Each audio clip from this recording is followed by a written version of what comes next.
as it's Will. Hopefully, you're having a great Friday. We're going to jump into some stocks here covering APLD, Big Bear. We're going to keep it brief here as I know the market is closed now that we're getting into the weekend. We're going to keep it brief. Little overview for this week, and we're going to jump right in here. So, hopefully, you guys are having a great Friday and everything is going well, and you're enjoying this green week that we saw. Couple things to consider as we kind of take a look at what really moved in the market this week. We saw Rigetti continue their run up. We have a position there that's up about 285%. And then we're going to jump into Big Bear AI. We can go over Redwire. Elvis, of course, man. How is it going? How are you doing?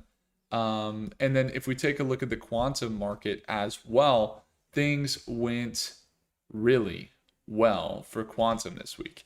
I was just actually talking with my mom. It was funny. I called her up. I said, "Hey, mom, have you touched any of those stocks that I helped you buy earlier this year?" Because after we went to the conference that was at CES to go see the market's reality of quantum, when Jensen made those announcements, and we went to the event and there was no coverage, and I remember the market tanked like 60% or 70%. And I get back to California. I'm talking with my mom, and I say, "Mom, hey, let's get you on your Robinhood real quick. Can we get you to buy this stock? It's called RGTI." And then, oh yeah, this one, QBTS and IonQ. Those quantum stocks just dipped like crazy. This was literally the day after the massive dip, and I gave her a call tonight. She's like, "Hey, what's going on?" She's like, "Oh, I'm at Costco." And she says, and I hear this baby in the background before that. And I was like, "Are you with the baby?" She's like, "Oh, no. This is the hidden family that I never told you about." I was like, "What?" She's like, "No, I'm just kidding. I'm at Costco," she said. And I said, "Mom, did you check your stocks today?" She said, "No." And I said, "Because when we purchased Rigetti around $6 a share," she's like, "What stock?" And I'm like, "Okay, we bought a quantum stock and it's now $40 a share. And we got it at $6 a share." And she's like, "Oh my gosh." She's like, "I probably paid $40,000." It's so funny when you are working with people. And I see it here, like Spinna says, QUBT went crazy. What's going on, Spinna? Good to see you. Elvis says, "How are you doing?" Things are good today. Leonardo says, "Guess so." Shaz says, "Hey, Will, could you check Redwire? Average of $9.60 holding." Yeah, we could take a look there. Leonardo says, "Buying the dips with a target $4.90 on which stock is that, Leonardo?" And then Justin says, "I hit it big tonight, Will. CRML is up 70% after hours, and I bought 3,500 shares. It's now 14. Wow, that is awesome. Congratulations on the nearly $10,000 profit, Justin. That is awesome." Spinna says, "W, son." Yes, that's a W. And Elvis says, "Lunar's been going crazy." So let's jump into it. The first one we were going to jump into was APLD. And I really don't have much to go over with APLD. There is something, it's like if you could be watching the AI markets and be seeing one movement that with a proven track record is most likely going to see massive gains, would you follow that market? Would you follow that movement? Of course you would. And that's really what we've seen with APLD. APLD has been that stock that we've been watching here. And when it comes to the APLD approach that we have going here, we actually have been watching APLD since around $3 a share. It's up to 28 today, and we see it continue this very aggressive, bullish uptrend. And they're in the data center space. So we see them get rejected at this $28 range. And I'd actually like to pull this up in Mercatus while we jump through real quick why the stock's moving. And how's everybody doing? Lee says, "Hi, Will. $42 subscription for the daily live trading. Can you explain how that works?" Yeah. Oh, there's a button on my channel. If you click join, there's like an exclusive subscriber thing, and then if you go down, then it gives you the recordings, that subscription you're talking about, the recordings for all of the live sessions that we have. So that's our daily live trading vault. We don't trade there every single day, but we're there every day. It just depends what's happening in the markets. But yeah, you can get all of the vault replays there in that link that you're referring to. So it's all of the replays, the vault of all of the live trading that we do. So you would see, for example, this week, Monday through Friday, if you wanted to go see that. And so I would encourage you, if you're trying to study, a lot of our members go there so that they can study what we do. And because sometimes in the moment it's kind of hard, like, why did you buy that? What was the reasoning? Wait, what did he say? Because you're, live, but you can go back and see the replays and study and see, okay, what was the movement here? How did that kind of play out? And it's a good like study setup there. So again, like if you ever want that lead, that's how it works. It's not the actual live sessions, that's in StockMeet. It's the replays. And yeah, if you click join on the channel and you go down, it's called like the daily live trading vault there. Yeah. So APLD, let's go ahead. I'm going to search with Grok and let's get an idea of what APLD looks like. So APLD was making a run up into that $28 price point. We saw it get up into $28.25. So a 26% increase as it continued this uptrend here this past week. Then we saw it sell off a little bit, even crossing below that EMA, potentially selling back down to that support level here around maybe $24 or $25. But one thing to note after this recent move on APLD is that you do have this previous resistance kind of zone here and support where it sold down to and bounced at market open this morning or maybe a little bit after.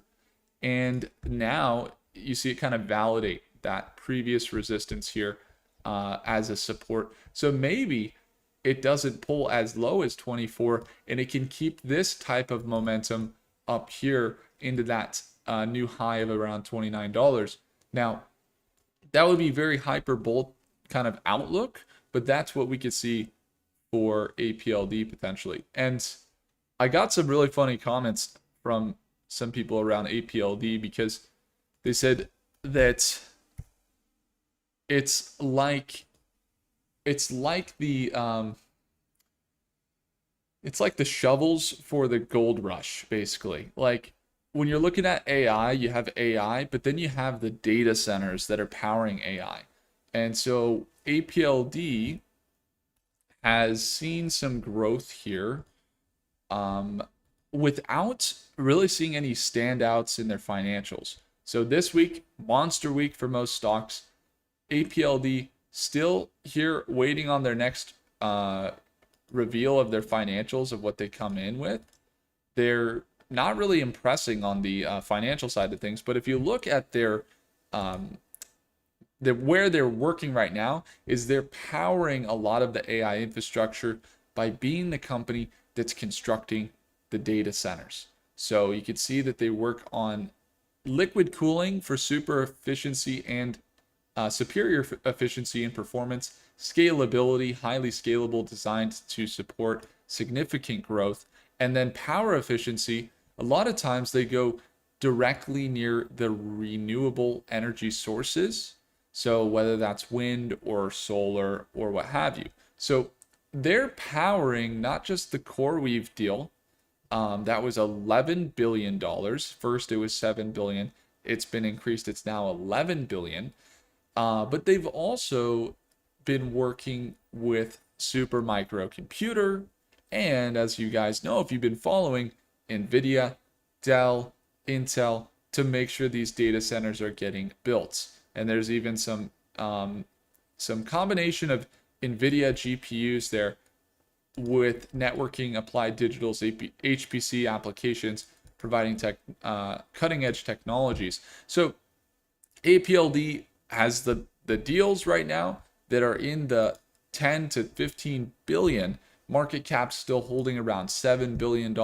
So the upside is definitely there. It's just a matter of kind of staying true to pattern, continuing the trend, and you would look for a pullback. It's not bad. In fact, it'd probably be aligned with the kind of healthy side of it. You know, you get a lot of hype, right? If we go and I don't know if there's hype on APLD. Maybe there is a little hype here. AI gold rush. You know, they're talking about these different things that are kind of hype, right? And what happens when you see the hype is that you get people that buy in that might not be there for the long term. They're just looking for the hype, right? So when that happens, it's okay. You see a spike, you know, that's a profit taking opportunity potentially in the short term. Again, we just kind of hold it long term. But it's also okay if it sells down because that shakes out some of the more unsteady hands, and it's not a bad thing. So we'll see. Right now, it's holding above that $25 range, and it's looking to hold and maybe make a run back up into that 47 range, 47 or $27 range to $29 range on APLD. So that's where it's going right now, and looking still bullish as it holds above 25.50. Now, the next stock we have here on the list is definitely going to be Redwire. I'd like to go over Big Bear AI as well, which we can touch on. Did you know that the CEO of Redwire is on the board of Big Bear AI? Some people don't know that. So this is a space company, and Redwire is one we've been watching a while. They were up about 4% today.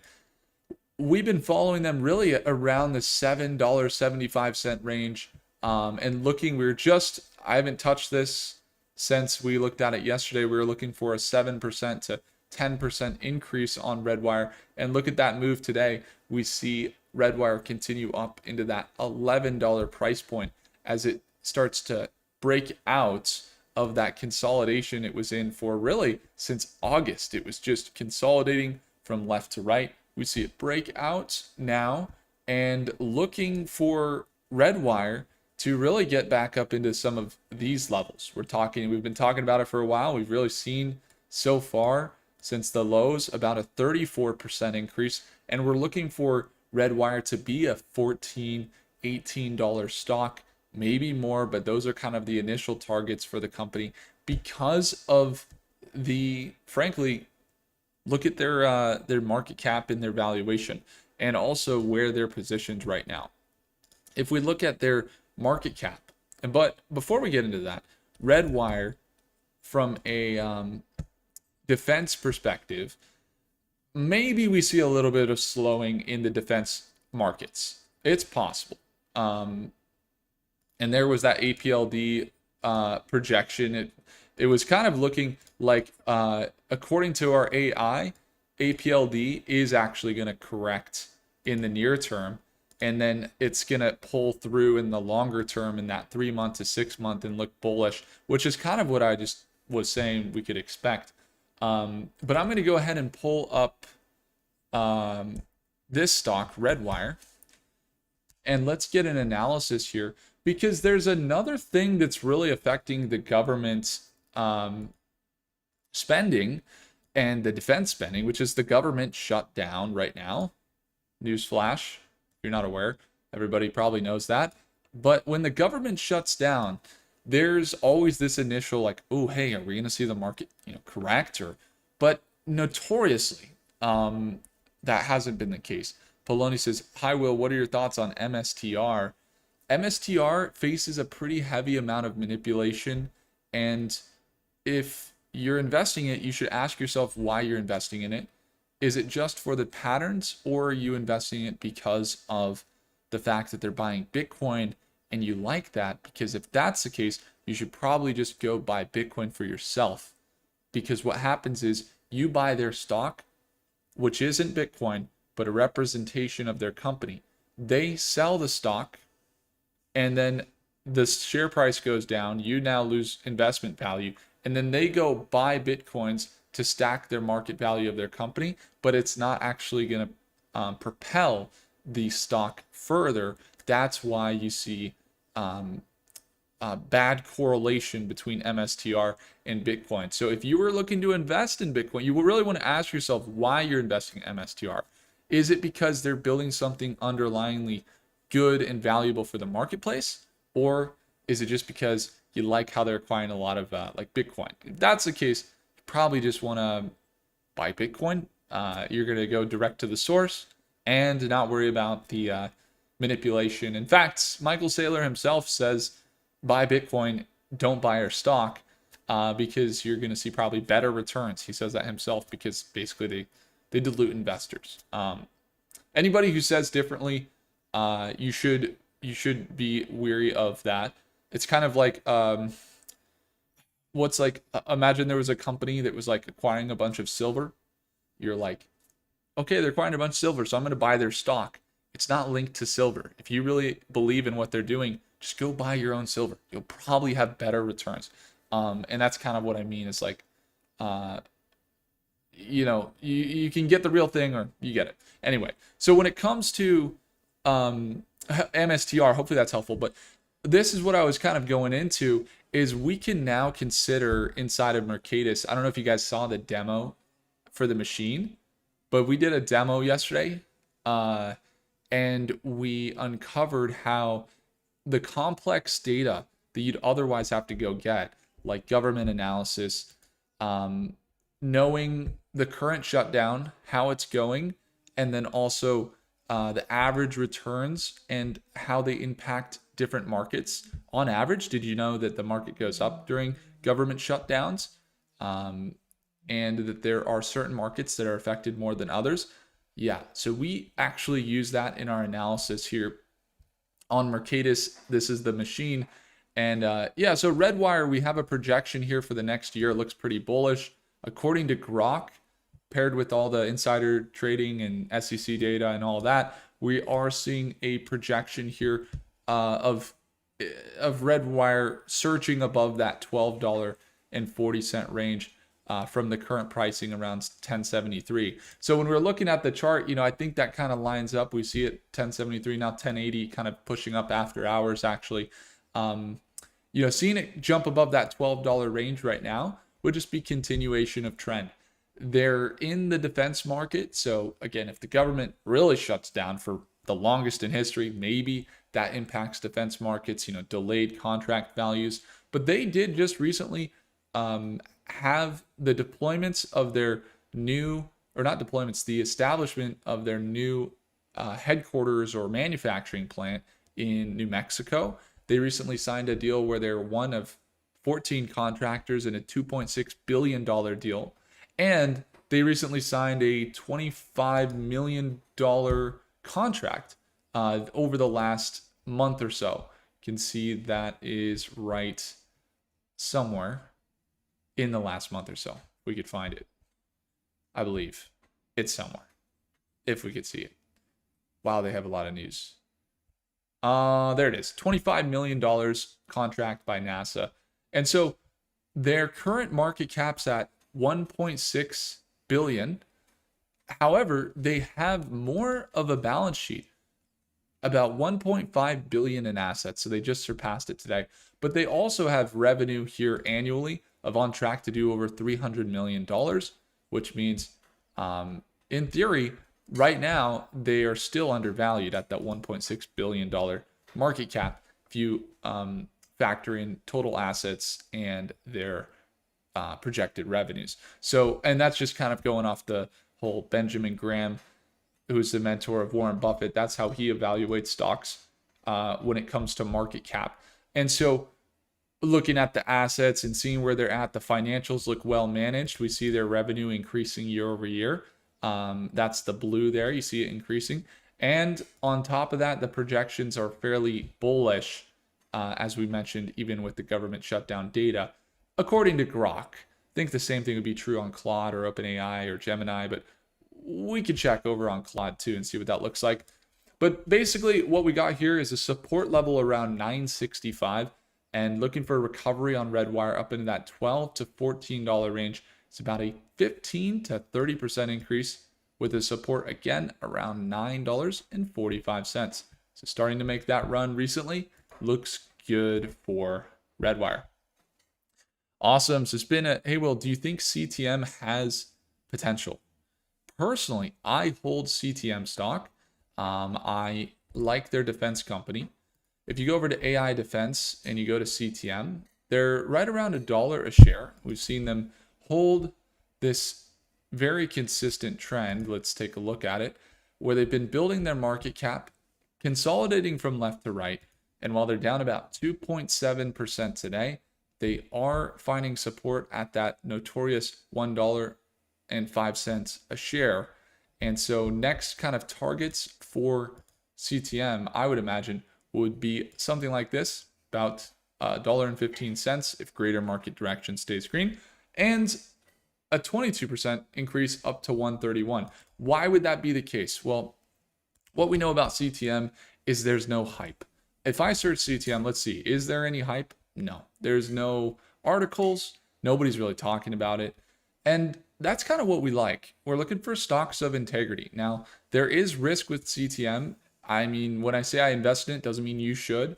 And I have no agenda other than I'm looking for, again, lower market cap here, very low. So I do urge caution. However, one thing to consider with CTM is that you can rest a little bit because institutional ownership is still only about 7.5%. So you most likely wouldn't see institutional manipulation or big sell-offs, even though they have increased positions of 23 holders. So more institutions are buying right now, including Vanguard, State Street, Goldman Sachs.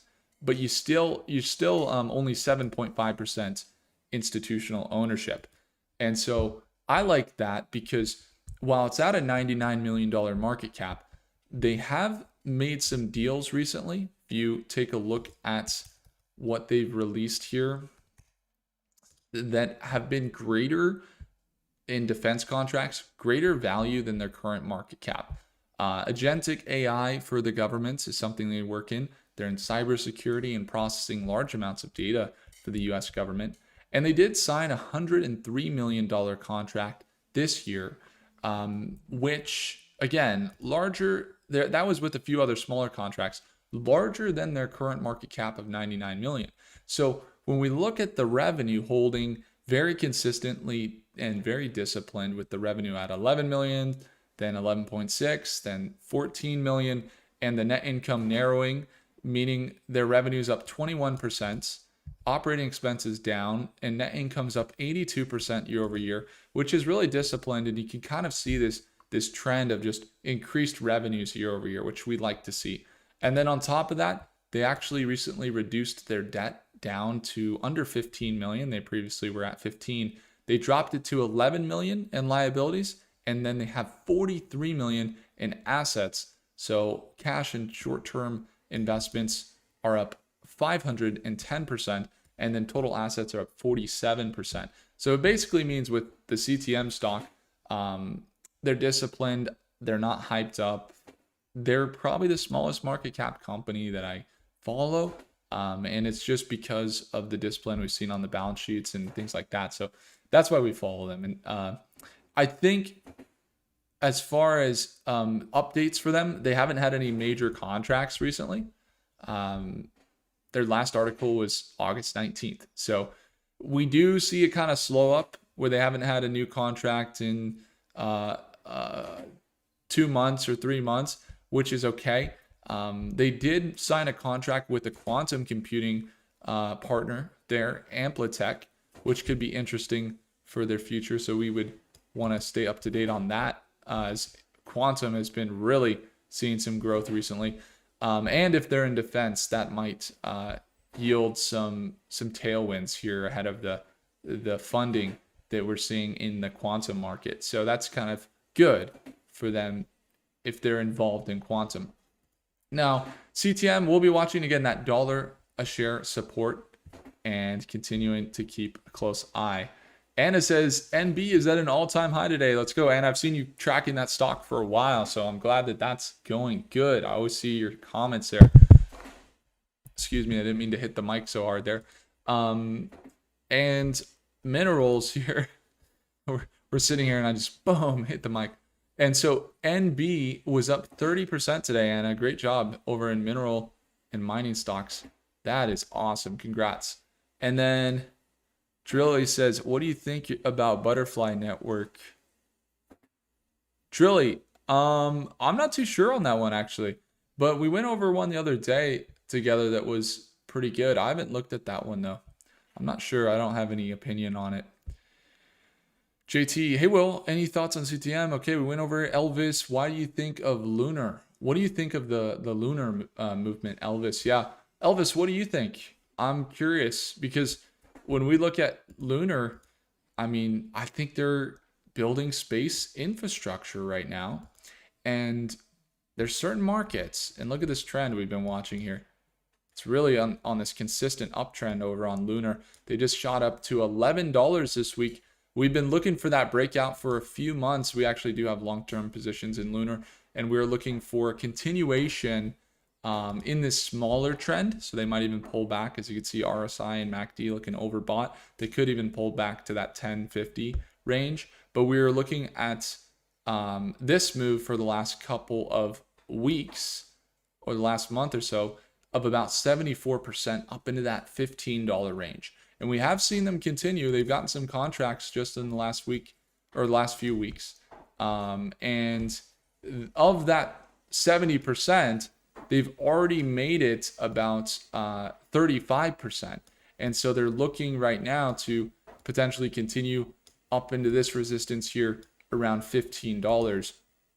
And then I think we're going to also want to get an analysis over here. Wow, look at that. Claude was even more bullish on Redwire. I like the Claude analysis too. It's good when we. I think Claude works well with the insider trading. There's something about the way that it processes. There's been some studies that say that the user base of Claude is generally higher net worth. I don't know where that data officially came from, and I haven't verified it, but I've read that. And so I don't know if I should even say that. But I have noticed that it's particularly more bullish on some of the tech plays. And we'll kind of get into the Big Bear outlook now as we jump in. Steven, what's going on, Steven Holtz? APLD, what a beast. Yeah, that's a great, it was really crushing it today. So we just finished up some analysis on it. Jazz says, Plug Power grew up today. Let's go. Michael, CTM went down today to 107. That's right. Yeah, we just covered CTM a second ago. And I'm continuing to hold, most likely adding to our long-term positions personally on CTM.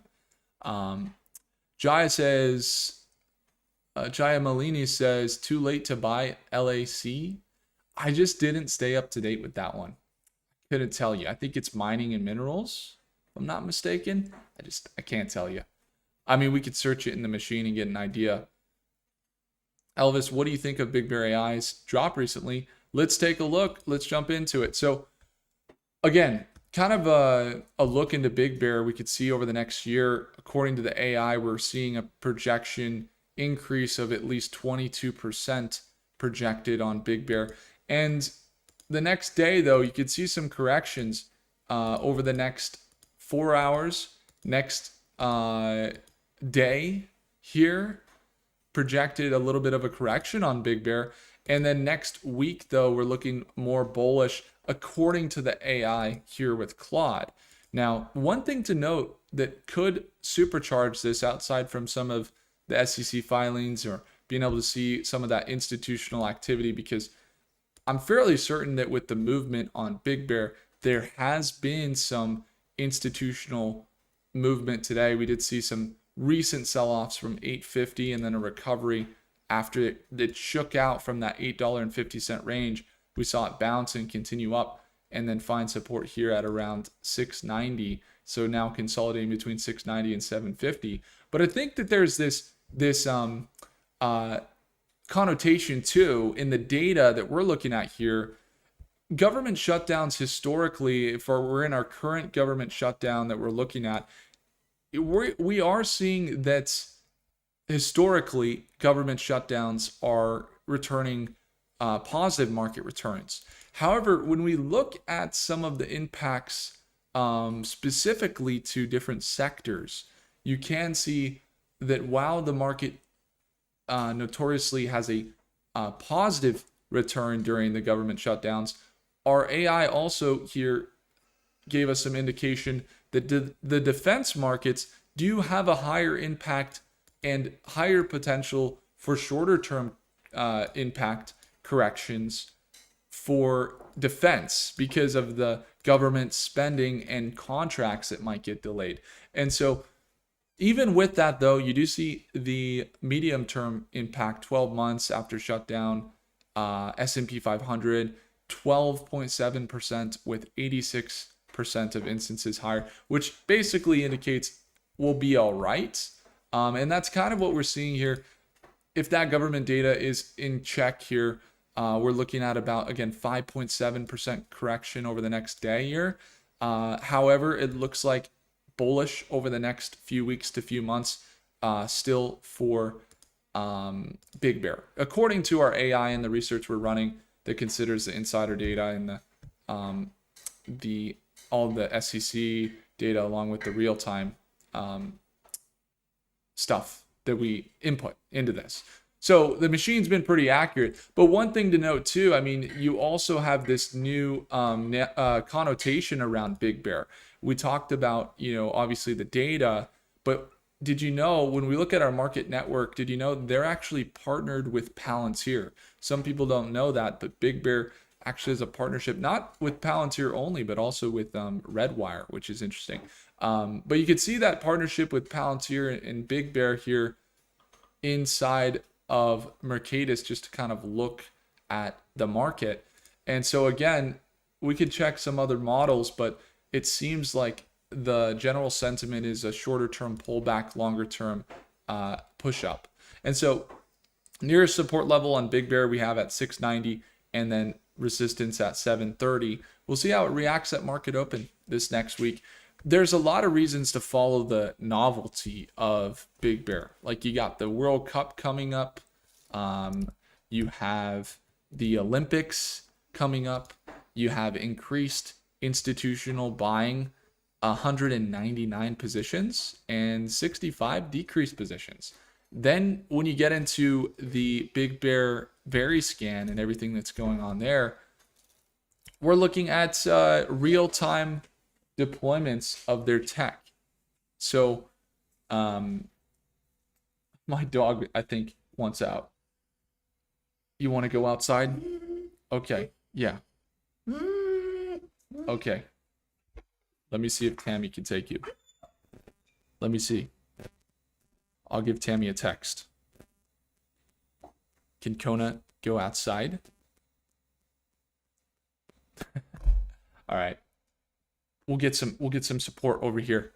So the Very Scan data, right? I think next week, I don't know if you guys heard, Michael says, couldn't Lunar test 979 again? Yeah, it could, definitely. But I don't know if you guys heard too that we have a trip this next week. We're going to be going to LA, meeting there with something related to Robinhood that I can't really share too much about, but that should be really cool. And then there is a couple days after that, we're going to Argentina. But the last few times when we've flown out of LAX, I've gotten my face scanned at this thing. So I know it's deployed and I know it's real. And I know that the contracts that they're getting and the deployments at all the international airports have been legitimate. It's just a matter of really seeing through the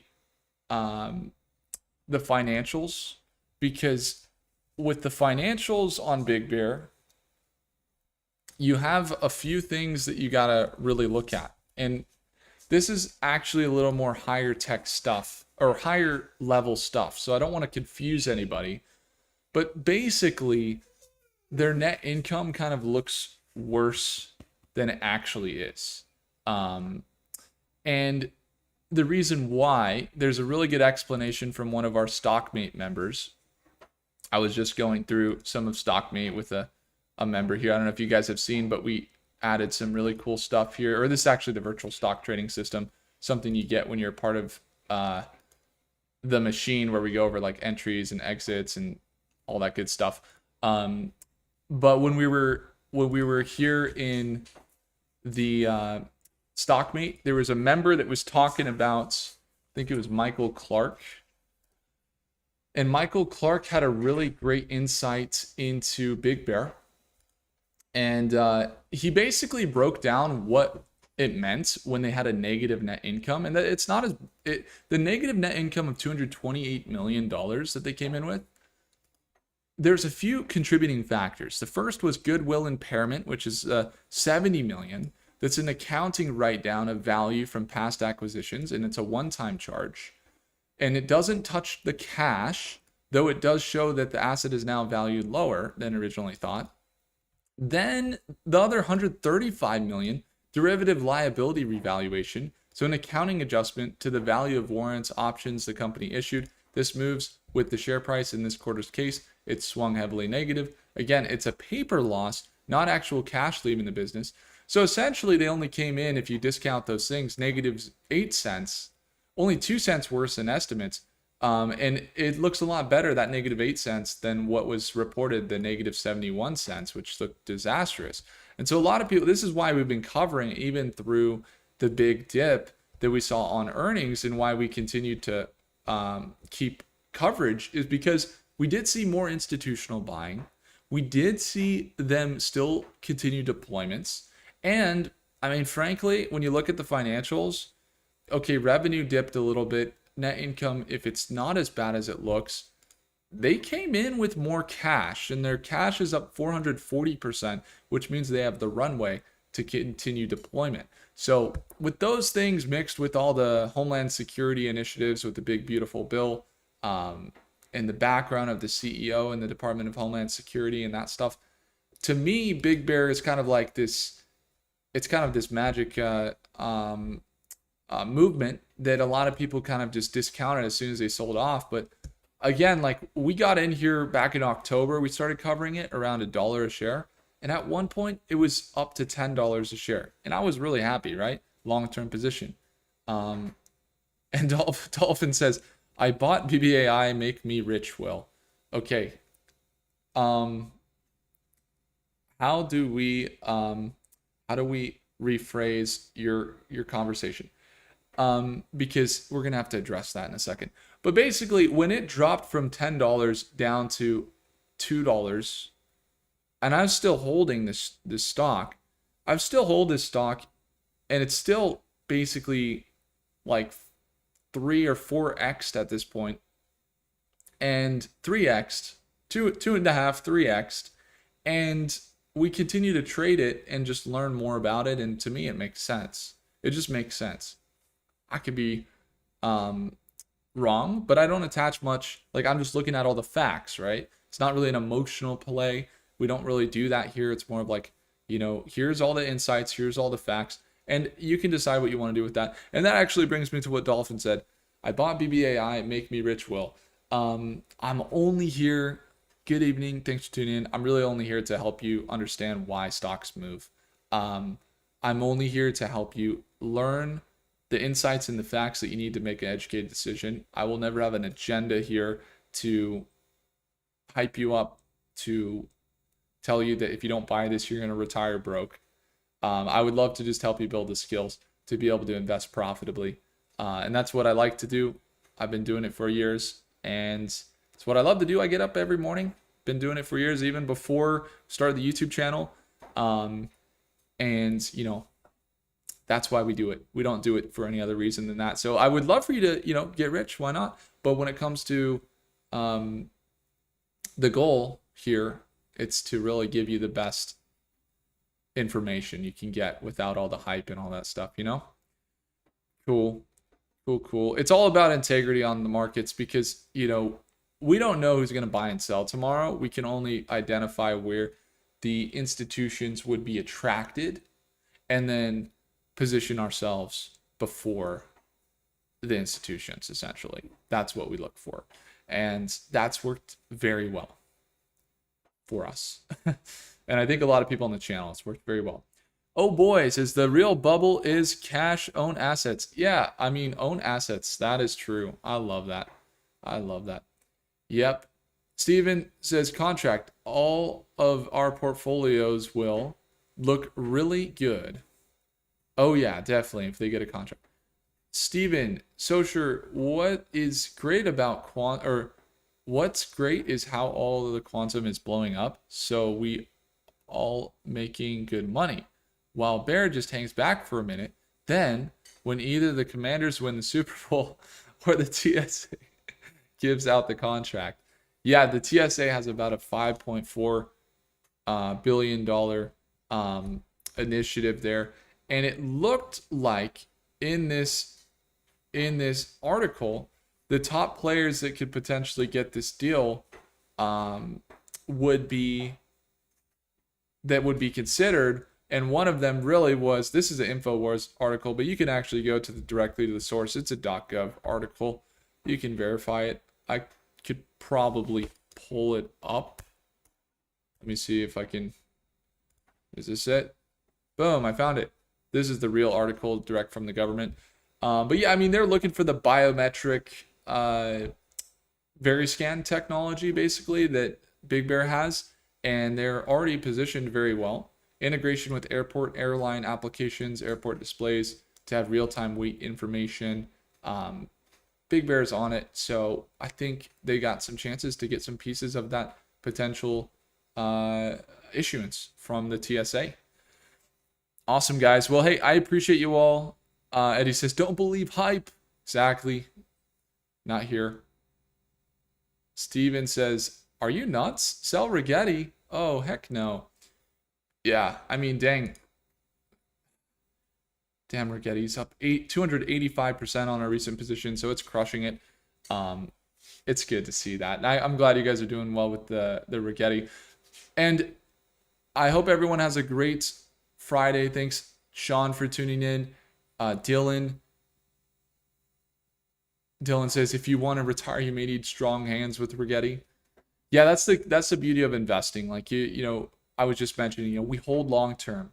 The opportunities that present themselves that we can trade, we do. However, we also hold most of all short-term plays that we trade. We hold long-term already, and it's really just optimizing the returns. And that's what it comes down to. And integrity is a big one. Like, we don't want to hold stocks. We don't even want to trade stocks that we would, like, imagine you trade a stock. How many of you guys have like traded stock and you're like, this return could be big. And then later on, you're like, I don't even know I was trading this stock. I don't even like the integrity of this company. I don't like the financials. What is this stock? Anybody's been there? Those are the types of positions we just like altogether, like totally stay out of. So, that really helps. So I appreciate you guys. Thanks so much for tuning in, and I hope you have a great weekend. Have a good one. Again, if you guys missed the reveal here of the machine that we did yesterday, you can get any model that you want, the top AI models in the world, the best models at their premium offerings, and use them to analyze stocks. And we use Mercatus mapping. This is our data that we source from SEC, insider trading, advanced charting indicators. We look at the relative time frames, things that impact the next week don't always impact the next year, but this can differentiate. We go through with SEC databases, earnings reports, all the financials, and we run it through your AI of your choice, whichever one you decide to choose here, and then it will do the analysis for you. No other models in the world, even these models themselves, are not considering this information, and they're not considering things like government shutdowns. They might not even know what the price is today, but the way that we do it is real time. So if you want to get your hands on this, there was a class we did where we showed the full breakdown, and it is going to be in the first link below. Or you can go on my channel and go to live videos that we did, and you can go grab access, take a look. If you want to join us at our daily live trading sessions, you can join us there too. We'll be there Monday at Market Open. Would love to see you there this next week. It's happening at Market Open, and it's the second link in the description below for Stockmate. We'll have some targets there. and you'll even get a free t-shirt. But if you want to get Stockmate as a bonus for free, you can also go grab access to the machine, this software I was just showing you a minute ago, and you can go ahead and get Stockmate as a bonus with that current offer. So I'd encourage you to simply take a look at the first link below. Appreciate you all. I hope you have a good weekend, and I'll see you in the next one. Take care, guys.